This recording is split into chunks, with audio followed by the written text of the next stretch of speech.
Good morning to both of you. President Trump says these are short-term pains for long-term gains, all to fix a $1 trillion trade deficit that Mr. Trump is calling a national emergency.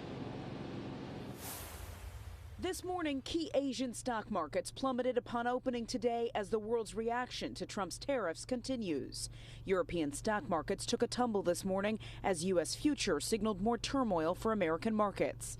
The president spent the weekend golfing and addressed Americans bracing for the worst from Air Force One. What's going to happen with the market, I can't tell you, but I can tell you our country has gotten a lot stronger. But I do want to solve the deficit problem that we have with China, with the European Union and other nations. And they're going to have to do that.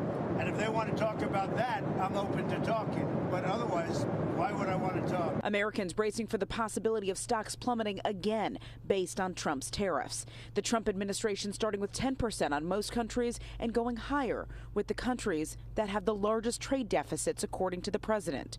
Retaliatory taxes begin this week also, China imposing a 34% tax on all U.S. imports.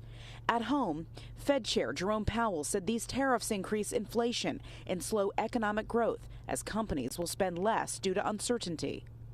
Senate Democrats said hardworking Americans will be hit the hardest and can't retire with a tanking 401k. The odds of a recession in America are surging because of Donald Trump's tariffs, and Senate Republicans have gone along.